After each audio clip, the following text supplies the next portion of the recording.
Hey guys, it's Alex Torelli. Welcome back to the Hand of the Day. In honor of the recent news about Full Tilt shutting down their high-stakes cash games, I decided to relive some good times when high-stakes cash games were huge on Full Tilt. So this hand comes from, I think, 2007, and one of the biggest pots I've ever played in my life, the biggest pot I think I've ever played online. Poker's so easy, no one's good.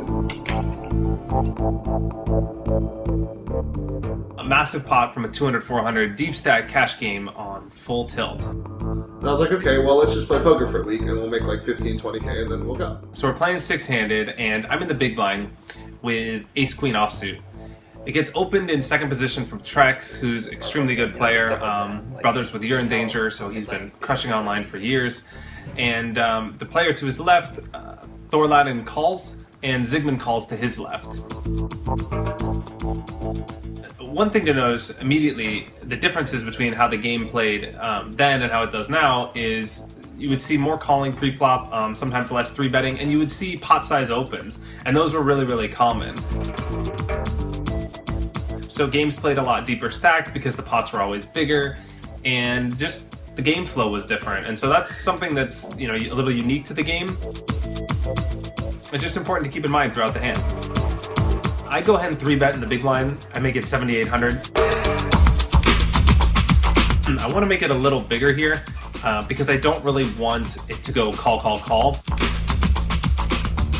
I just kind of want to take down the pot right now. I don't mind getting it heads up, and I know that it's likely that Trex folds with other players behind him, and he's the best player in the hand, so it's good to get him out of the pot by 3-betting, and I don't really want to play this hand sort of sandwiched out of position. The other good thing about 3-betting here is that Zygmunt is in the pot, and he's very loose pre-flop, so I think that a lot of the time by 3-betting here, even though it's a tough situation, if I get called, I have to play a big pot out of position when I'm deep stacked. A lot of the times I get it heads up with Zygmunt, who's 100 big blinds deep, and the chances are that I absolutely smash his hand. And so that's what I was hoping, but Thorladen calls and Zygmunt calls, so we go 3 ways to the flop.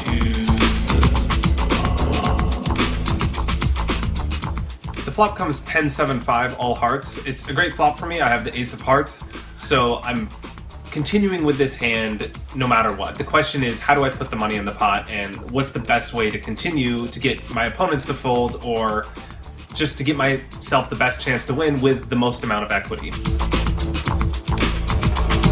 I think in this spot, when I go ahead and lead out here, which is what I decided to do, the way the games were playing back then, it's a very strong lead, and it's not a spot, even today, where people would generally lead with air.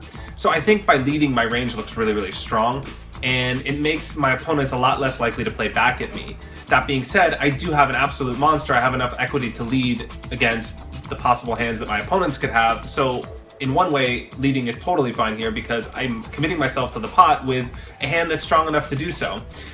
The thing is, if I get raised behind me, it puts me in a spot where I know I'm playing for my entire stack against someone else who has a hand that's very, very strong.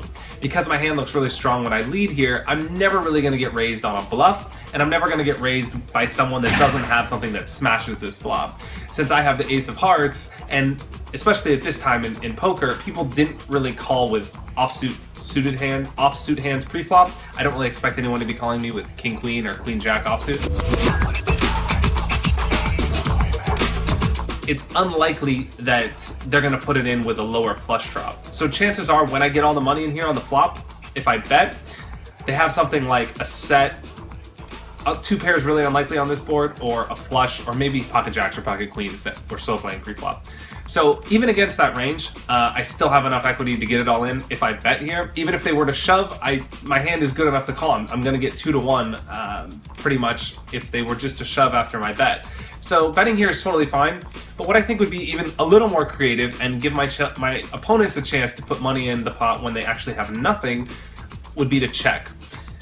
I think it's important to mix it up here, but I think too often in this spot, myself in these days and people in general, myself back in 2007 and people in general just are betting here with all their equity. And I think by checking, it does 2 things. It makes your hand look a lot weaker. If I were to have nothing, like a complete bluff, I would probably just check fold this flop for fear that one of my opponents hit the board. So when I check here, it makes my opponents think I have nothing, and it also makes me a lot harder to play against when I mix in checking hands that are actually really, really strong. The other thing it does, especially with Zygmunt in the pot, who's likely to stab at anything if it goes check-check, is it gives my opponents a chance to bet with a weaker hand. And it also gives me a chance to check-raise all in, which maybe now they fold a hand that they shouldn't have actually folded. So if Zygmunt has something like ace-10 or king-10, he might bet the flop and then fold if I shove. And the good thing about that is I get him to fold a hand that I don't really want him to be gambling with me. So I think check-raising here would have been slightly better play. Again, you have to be betting some of the time, but I think you should probably be check-raising with these types of hands here, especially how the game was played in 2007, and especially against these types of opponents with my particular hand.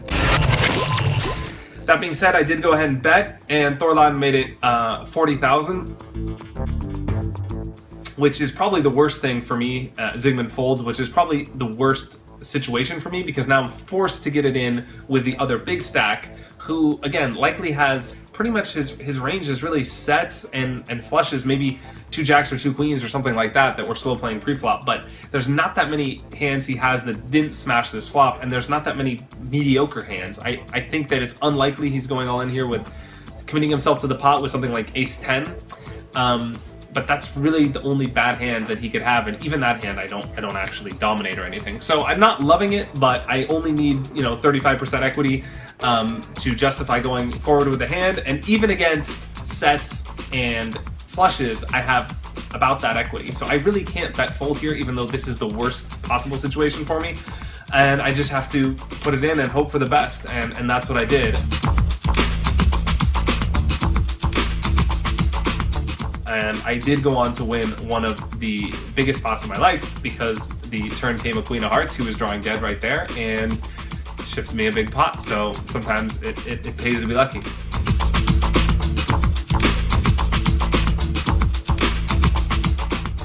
That is it for the hand of the day.